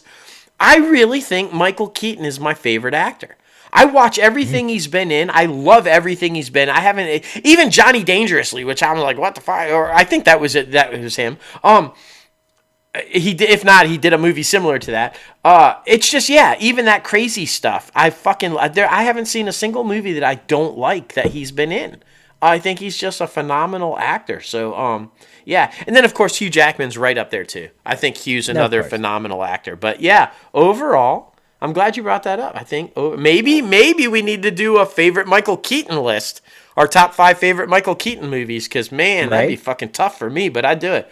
Anyway, let's not ignore Leo. Let's get back to Leo. Come on. Ignoring Leo. Never, ever. Number 5 for me might be a controversial pick, because I don't know if a lot of people liked it, but I really love the book, and I didn't mind his interpretation of the book, because honestly, when I think of big hotshot movie actor, I think of a character that he portrayed in The Great Gatsby, where he played basically who he was. obviously the center of attention, throwing all of these elaborate parties. I feel like that's who he is anyway. So I felt like Right. it was a very easy way for him to just slip into that role. And then plus him with his childhood best friend, Toby. I mean, they're so close and I love their dynamic together. And that was a resurgence for Toby because nobody had seen him for a while. Yeah, quite a while, yeah. In anything. But I really enjoyed it because, that time period and that book and just the everlasting love story of just, trying to get back with that one person who you feel like you may never get back with. I'm a sucker for that. And I mean, of course, all the party scenes, the cinematography, I loved everything about it. So I know it gets a lot of hate, but I enjoy The Great Gatsby. So that's why I put it on my list. Number 5. Well, there you go. There you go. And my number 5 is sort of along the same line. Him playing a movie star and basically himself again in this role and then kind of hitting a little turbulent section and rising back up, which Leo did himself. And so, yeah, it just made sense to me. And this is the one I was talking about where the two little boys on Growing Pains grow up and make a movie together. Once Upon a Time in Hollywood, which, of course, Brad Pitt and our buddy, the man, the myth, the legend, Spencer Garrett, just a really fucking great film. I love Hollywood. I love old Hollywood. I love anything that has to do with old school Hollywood and old school filmmaking. And this movie, of course, takes place in that era. It's Sharon Tate and all the beautiful stuff of old Hollywood. And from top to bottom, this is a love story to cinema. It's a love story to Hollywood, and yet it's got all the craziness and all the wackiness of a Quentin Tarantino film. He literally changes history. Newsflash: Sharon didn't die. What? What the fuck? Manson didn't kill her? No. I mean, it's just a crazy out there movie, but I loved every second of it. Leo is brilliant in it. He's fantastic playing a guy that's trying to make this comeback, trying to navigate Hollywood, yeah, Margot Robbie as Sharon Tate. Whew, oh my gosh! I mean, come on. It's just a great movie, and it's and I, unlike you, am not like a huge Leo fan. I'm not. But these movies that I have on my list, he just fucking slayed in. Like, he's brilliant in all of these movies that I have on my list. So, and this one included. Once Upon a Time in Hollywood, my number 5. Yes, so good, man. So good. And I won't hold it against you for saying that last comment, but it's okay. I can't even repeat the words. Hey, it's not as bad as my Cruise. It's not as bad as that. I give. Even though you love Tom Cruise movies. And this is kind of the same thing with Leo. I'm not a huge fan of Leo, but I like all of his movies. So it's just, it's the same thing I feel like with George Clooney and Brad Pitt. You don't like the names. No. Pitt, I'll give you Pitt. It's kind of the same thing with Brad Pitt, but Clooney, it's just a fucking. I don't like none of it. I can't watch any of it because of the fucking bobblehead. If he could just stop the bobblehead, I might get past all that. But it's the fucking bobblehead. I just can't get past. I just can't do it. I think it's a tick that only you notice because I've never noticed it. It's like, I'm not the only one who has called it out. I have seen other people call it out. He does this kind of thing when he's just anyway, let's go anyway. Number 4 for me goes to Blood Diamond. Ooh. Which is a really interesting story, and it came out around the same time as The Departed. This is very interesting because it's about basically a smuggler who goes over to I forget, Africa or South Africa or one of those places, and basically tries to find a diamond so he can bring it back and of course make a lot of money. But I think the dynamic that him and that guy that we always butcher his name, Dijman Hanso. Yeah. Everybody knows his face, but doesn't know how to pronounce his name. But it's a great movie because, it's action, it's adventure, it's the chase, it's one of those things. And I know a lot of people bash because I think he plays like an Australian or something like that. Yeah. And everybody bashes his accent. I didn't think it was that bad, so get off his tip, okay? It's fine. But yeah, man, I really enjoy Blood Diamond. Just something about Leonardo DiCaprio films freaking they always last like 3 hours. I know. But, I know. you know, they're always good. They're always good in my opinion. So, yeah, number 4, Blood Diamond. I'm going to put one of these on while I'm editing this show tonight. So, I mean, I just know that. I don't know which one yet, but I'm going to put one of these on. Well, my number 4, it speaks to what we were talking about at the top of the show in industry news, and it speaks to the brilliance of, and then the ignoring of, and then how does it all happen? And if I'm not mistaken, it's getting a re-release right now. Warner Brothers announced that they're re-releasing it right now. I am talking about Inception, a brilliant movie by Christopher Nolan that was completely fucking ignored. They weren't recognizing his brilliance yet. But this movie, Leonardo DiCaprio, top of his game in this thing. I mean, he's spot on in this. Everybody in this film is brilliant in this film. But it's the film that is just like, what am I watching right now? What is reality? What is not reality? Is that thing spinning? Is it not spinning? Like, where are we at? It's one of the most well-crafted, make-you-think movies that I've ever seen. And DiCaprio pulls it off brilliantly. You believe his character. You believe what he's going through. You believe that he believes what he is going through. And I think that's the key to this film. If you don't buy into the character and what they're going through and what they think is happening, you don't buy into the film. And so the cast was critical in this film. And I think that Leo just slays it. You buy in. You're all in on his journey throughout this film. And it leaves you guessing at the end. It's like, and then, you know, so I don't want to spoil it because it's being re-released, and if anybody hasn't seen it, go fucking watch it and you'll have an opinion. I promise you'll walk out thinking something. I think it's Tenet. That's being re-released. Oh, is it? Either way, Tenet's really fucking fantastic too. Well, I wish they should re-release Inception then, because Inception is freaking brilliant. Why? Okay, they'll just re-release them all. I'll re-release it. Just we'll have a watch party. Come watch it with me. It'll be fantastic. It'll be amazing. Anyway, my number 4. Thank you for clarifying, because I would have been all excited to go see Inception and then not find it fucking anywhere. I'll just find it wherever I can and watch it.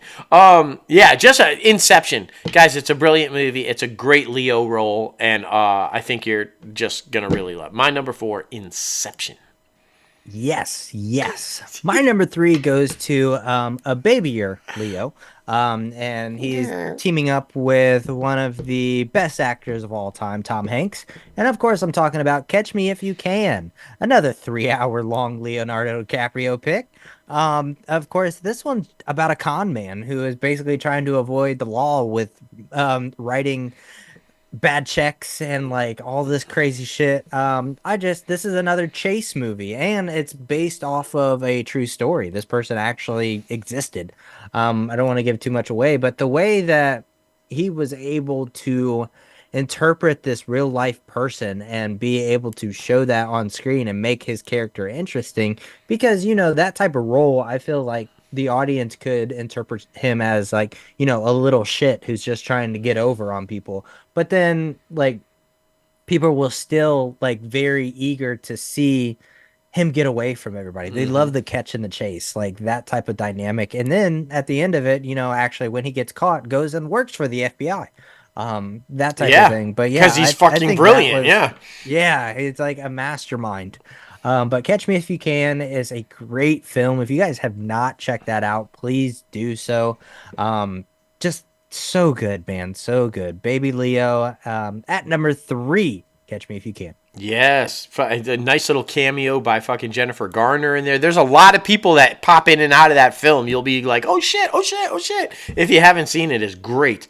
My number 3, I know you probably wanted on your list, but I put it on my list because I think we both agree it's a brilliant fucking Leo film. It's also a brilliant fucking Matt Damon film, a brilliant Jack Nicholson film. It's a brilliant everybody film. This is another one where the casting director should have fucking gotten nominated. But anyway, The Departed.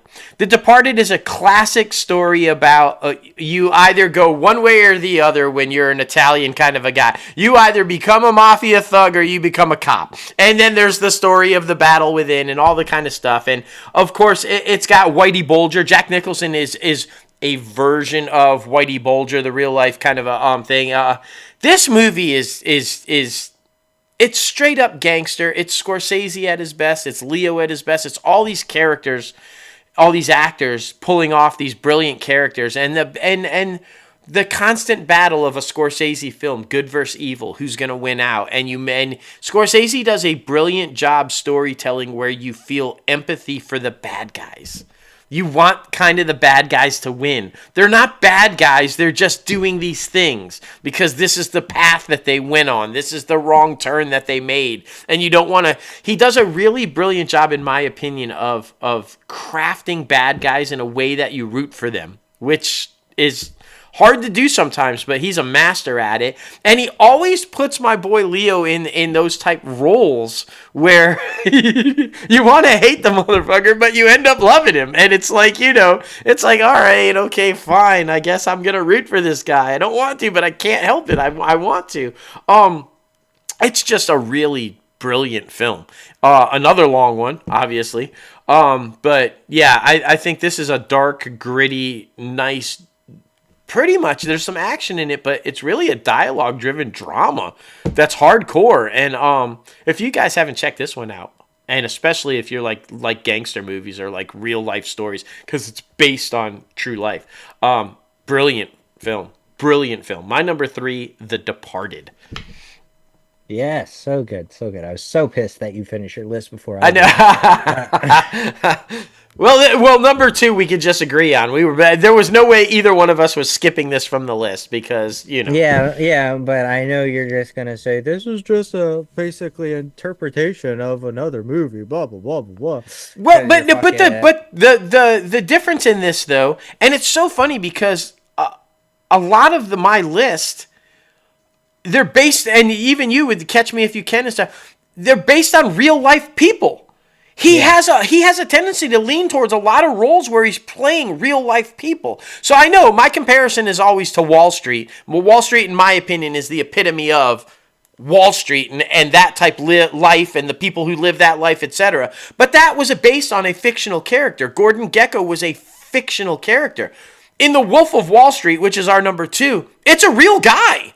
This guy really did this. It really happened. And so I think that's why I'll always make the comparison that if you're trying to tell the story of how evil Wall Street is and the good and the bad and the turmoil that people ride the roller coaster up and down in, Wall Street epitomizes that.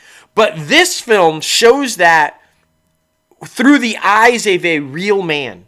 And you can't beat that. This movie is brilliant at that. And it also does a really good job of, and I think a better job in this film than Wall Street does, of the people around the people who work on Wall Street and how it fucks their lives as much as it does the person on Wall Street. And this film does a brilliant job of that. Yeah, and I mean, so many people who you saw for the first time, like John Bernthal, Margot Robbie. I mean, we saw the team up of Jonah Hill and Leo, and I mean, it was so good. Yeah, with him playing Jordan Belfort. Yep. I was obsessed with this movie for so long because I mean, it's one big party and one big, like everlasting, I guess you can say, orgasmic thriller that you feel like is a nonstop roller coaster that gets you to this place of like utter nirvana, I guess you could say. Yeah. But to the point where like it also does a good job of showing the downfall as well, because of everything they were doing was highly illegal, not just the drugs, not the party, but the penny stocks, overselling them, and of course losing so many investments. But everything about this film, so freaking good. Such a great cast, man. But yeah, I mean, Wolf of Wall Street, both of our number 2. I definitely think I want to go back and watch American Hustle, because I think American Hustle was overshadowed by this film, if that makes sense. Yeah. Because they came out around the same time, and they were kind of, the trailers depicted them as being similar, even though American Hustle was set in like the 70s or the 80s or something like that. 70s, and this was set in like the 90s. But yeah, I want to go back and watch that one because Wolf of Wall Street completely overshadowed American Hustle. And I mean, I'm just gonna say it. Keaton, and I'm sticking by Keaton, but the other guy that I would continuously keep in the conversation every time you ask me is fucking Johnny Bernthal. The guy is fucking brilliant, and I've said it time and time again. Anything that he's in, I will watch because he steals the scenes of every time he's in a scene. He steals it. He's just a brilliant actor from just top to bottom. You're right. This was a phenomenal cast. I mean, and how it came together, just like, whew, so good, man, so good. I loved it.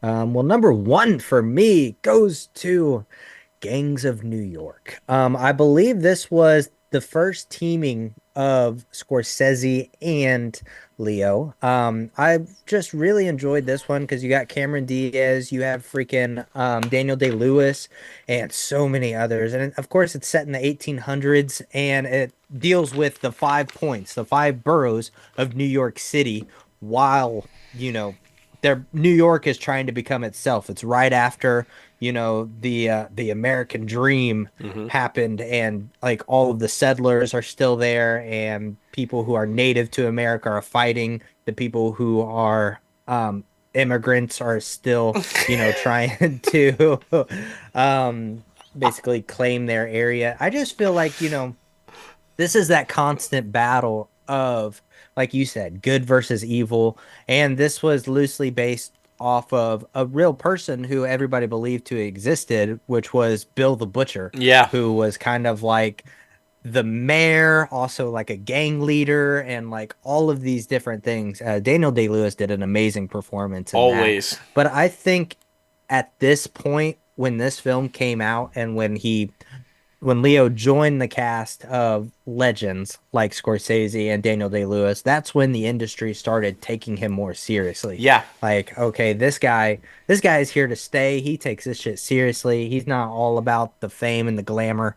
He is, but he is also a very method actor and very like committed to his craft. I absolutely love this film. Everything about it is so damn good.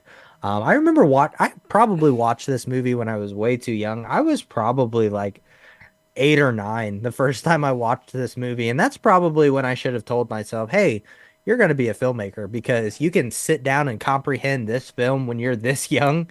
Like, this is obviously important to you. But yeah, Gangs of New York, it's always been my favorite. Again, another like 3 hour long film, but it's so damn good. Number one for me, Gangs of New York. There you go. My number one, again, a really long movie.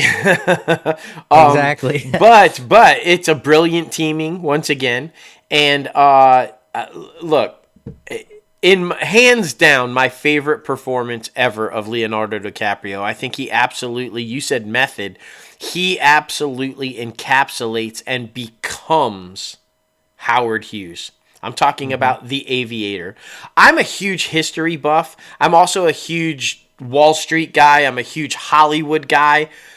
For anybody, Howard Hughes was all of that. He was at one point the richest man in the world. He was behind a number of, he wanted to be the biggest guy in Hollywood and make big motion pictures and huge blockbusters. And he was the one who discovered Jane Russell and was behind the making of the push-up bra. Well, and then he was huge into aviation, and of course had the biggest plane ever made, and nobody thought it could fly, and he fucking got it off the ground and proved them wrong. And like this guy, and then of course he's the first out there wacko eccentric rich guy who basically becomes a fucking hermit. He lives in a fucking hotel in Vegas, and nobody's allowed to fucking see him. And like the man's life was extraordinary. And Leo, he takes it from that wild playboy with no issues whatsoever and rides that train through the fucking start to go batshit crazy, the phobia of germs, the fucking relentless cleaning of himself, the all of a sudden he's not wanting to be seen in public, and he's taking on fucking, you know, the Congress because everybody thinks he's a communist, and like all this. Leo, the way he portrayed Howard Hughes, and there's not a second that you watch that movie where you fucking hate Howard Hughes. Because a lot of people did. He was a very controversial man in his life. But like I was talking about earlier, I think the brilliance of Scorsese, the brilliance of Leo, is they make you feel for the guy even when he's doing some really shitty stuff. And because Howard Hughes wasn't always a nice man. Like, he had some issues. But you never not felt for him throughout this entire film. And I've seen this film numerous times. It's one of my all-time favorite films. I think everything about it, the directing, the acting, the cinematography, the production design, the cast, fucking everything is brilliant about this film. And every time I see it, I'll watch it. I'll stop and watch it. But yeah, I'll just say it. I mean, like, I was blown away. I was shocked that DiCaprio did not get a nomination for this thing. Like, he was all in on Howard Hughes. All in. It was just so brilliant. And yeah, I'm shocked by it. So my number one, The Aviator. And you know what I'm just noticing? He's like, it's not on either one of our lists. It's the fucking movie that he actually finally won the Oscar for, The Revenant. It's not on either one of our lists. I haven't seen it. I know you said you've only seen it once. I have only seen it once. It's, in my opinion, it's not the one he should have won the Oscar for. There's numerous other things he should have won. In my opinion, The Aviator, he should have won the fucking Oscar for. This movie, I mean, maybe you give the guy the Oscar because he actually got inside a dead fucking animal. I mean, you know, hey, kudos, bro. That's like method right there. But, I mean, for me, it's just, I don't know. I mean, it was an okay movie. I wasn't like, holy shit, this is the best thing I've ever seen, and Leo's off. I still need to watch. I think it should have been Wolf of Wall Street. But that was the year Dallas Buyers Club won, so I mean, makes sense. Yeah. But yeah, man, I mean, so many good Leonardo DiCaprio films. He's been around the block quite a few times. For sure. Got snubbed again this year, but I mean, he's not used to that by the Academy. For some reason, the Academy doesn't really like him. They don't. It's like winning. Yeah, I just, again, this guy, in my opinion, and I'm not a fan, but in my opinion, every time he's in a movie, he should probably be nominated because he just knocks it out of the park every time. So how he's not getting he should be the Susan Lucci of the Oscars, like where she's like, it's just a given that you're nominated every fucking year. It should just be. I don't know. The guy deserves 90% of the films that he does are Oscar worthy. Yeah. I mean, the last one that he did that I didn't think was Don't Look Up. Yeah. I mean, you know, that one was just everywhere. But I mean, not to say that it wasn't a good movie, but what he chooses and what his agency, I'm assuming CAA, chooses for him, is basically Oscar worthy. That's why he does it. I mean, he is a part of the conversation almost every year. Yeah. So, I mean, it makes sense. But yeah, man, that is our top 5 this week. Please let us know, what is your favorite Leonardo DiCaprio film? If we didn't list it, be sure to comment below and let us know. We love the fan interaction. It's always so good, man. That's right. So good. That's right. Did you like The Revenant? Yeah, right. Did you like it? We don't know. Come at us. Why didn't we have it on our lists? Like, you know. Exactly. Now heading over to the box office recap. This week, number 1 was Mean Girls with 11.6. Number 2 was The Beekeeper with 8.6. Number 3, Wonka, still holding strong with 6.7. Number 4, Migration with 5.4. And number 5, Anyone But You with 5.4 as well. New movies coming out this week are Totem, The Underdogs, Alienoid, The Return to the Future, American Star, and A Case for Love. Those are coming out in select cinemas near you. And Junction. Be sure to check out your local. Can I just throw that one out there? Junction. And we might be interviewing somebody, the creator of that film, with Sophia Bush, and like that's coming out in theaters this week. Look at it. I think I want to say it's called Junction. Look it up real quick. Sophia Bush. It's got Josh Peck in it. I don't know if he's the creator, but yeah. No, I think he is. I think he's like the man behind it all. Oh, he is. He did write it. Yeah. Okay, fantastic. I hope that works out. Yeah, I know. I saw that it was coming out this week, and it's in limited, so I didn't leave it. I didn't put it on the list, but I was like, wait a minute, we might be talking to this guy. Fingers crossed, y'all, because I think it'll be an epic interview if it happens. I really hope so, yeah, because you said Sophia Bush and then Josh Peck's in it. Dishna Palko from Orange is the New Black, Griffin Dunne from This Is Us. Yeah, dude, like a lot of people, man. Hill Harper from Good Doctor. Yeah, yeah. God, I really hope so. Anyway, movies you can still go see right now: Origin with Johnny B. Yes. The Boys in the Boat, the Port Things, Night Swim, and The Color Purple. The IMDbPro's top trending segment. The top trending movie is Saltburn. People can't get enough of it. Week, and that trailer looked out there, so I was like, eh. Yeah, it's out there. The top trending TV show is True Detective, and the top trending star is Barry Cogan for being out there. That's correct. Correct. Oh my goodness. But anyway, guys, thank you so much for tuning in to episode 247 of ITCAF Podcast. We appreciate you. And we got to thank our guest one more time, Siddharth Sharma, for coming on the show. Yes. Be sure to follow him on Instagram and all the good places. Please, please, please, please. And of course, be sure to follow the company on social media at Crazy Ant Media. The podcast is at ITCAF Podcast anywhere and everywhere. And of course, our other podcast, Everything's OKP. A new episode just came out about our 2024 mental health goals. Yeah. So be sure to check that out. We have a couple amazing episodes lined up for that one. So be sure to stay tuned for all of those. Yes. And you guys know you can follow us both personally on social media. Myself at JLoganAustin and at Crazy Ant CEO. That's right, buddy. That's right. Be sure to subscribe to this podcast anywhere you listen to your podcast: Anchor, Apple Podcast, Spotify, Google Play Music, iHeartRadio, Podbean, Stitcher, and so much more.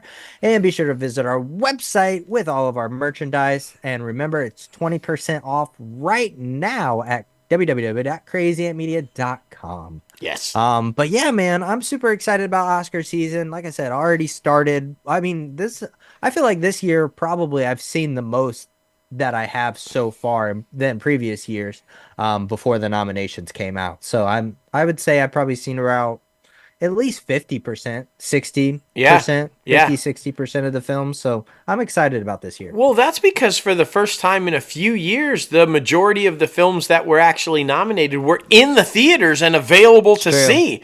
You know, for a few years of a stretch there, they weren't anywhere to be seen. So it was like, well, fuck, how do we see these things? So yeah, it felt good to get back into the theaters and go, shit, we can watch all these movies and it's going to be fantastic. Right. And yeah, I'm pumped. You know, we love the Oscar season, man. We plan on being on that stage one day and hearing the name read, and we're super excited. We love it every year to be able to celebrate fellow filmmakers and to celebrate the craft and just everything about the industry that we love. And you know, it's my favorite time of year, man. It's just seeing the best of the best. Who doesn't love that? Who doesn't love to see the best of the best, man? It's so good. It's so good. And speaking of the best of the best, the one, the only, Oprah!